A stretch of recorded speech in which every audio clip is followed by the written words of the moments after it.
इतिहास की किताबों में एक ऐसा साम्राज्य है जिसने चोलों को खुली चुनौती दी, जिसके राजा ने अपने ही रिश्तेदारों से सत्ता छीनी और जिसने दक्षिण भारत की राजनीति की दिशा बदल दी। आज कहानी है कल्याणी के चालुक्यों की। 10वीं शताब्दी के अंत तक बादामी चालुक्य इतिहास बन चुके थे। राष्ट्रकूटों का शासन था, लेकिन इसी दौर में एक नाम उभरता है। वर्ष 973 ईस्वी तैलप द्वितीय ने राष्ट्रकूट शासक कर्क द्वितीय को हराया और चालुक्य वंश को फिर से जिंदा कर दिया। यहीं से शुरू होता है कल्याणी चालुक्य वंश। नई राजधानी बनी कल्याणी और साम्राज्य फैलने लगा। कर्नाटक, महाराष्ट्र, आंध्र प्रदेश। लेकिन असली चुनौती अभी बाकी थी। दक्षिण भारत में उस समय सबसे ताकतवर थे चोल साम्राज्य। दो महाशक्तियां आमने सामने थीं। युद्ध केवल जमीन का नहीं था, प्रतिष्ठा का था।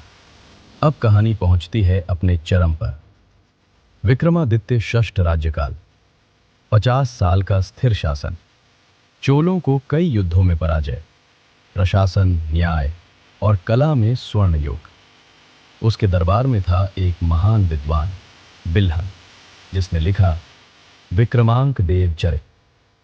कल्याणी के चालुक्य सिर्फ योद्धा नहीं थे, उन्होंने दिया भारत को वेसर शैली की अद्भुत मंदिर वास्तुकला, कन्नड़ और संस्कृत साहित्य का संरक्षण, लोकेश्वर मंदिर, काशी विश्वेश्वर मंदिर। ये पत्थर आज भी इनकी कहानी कहते हैं। इतिहास का नियम अटल है। विक्रमादित्य षष्ठ के बाद कमजोर उत्तराधिकारी, सामंतों की बगावत, होयसलों और यादवों का उदय। लगभग 1189 ईस्वी तक कल्याणी के चालुक्य सत्ता से बाहर हो चुके थे। अगर विक्रमादित्य षष्ठ के बाद भी वैसा ही नेतृत्व मिलता, तो क्या दक्षिण भारत का इतिहास कुछ और होता? कल्याणी के चालुक्य हमें सिखाते हैं, सत्ता तलवार से मिल सकती है, लेकिन उसे जिंदा रखता है दूरदर्शी नेतृत्व और स्थिर शासन। इतिहास उन्हें भूल गया, लेकिन उनका प्रभाव आज भी जिंदा है। अगर आपको आज पहली बार लगा कि इतिहास दिलचस्प हो सकता है, तो समझिए ये चैनल आपके लिए है।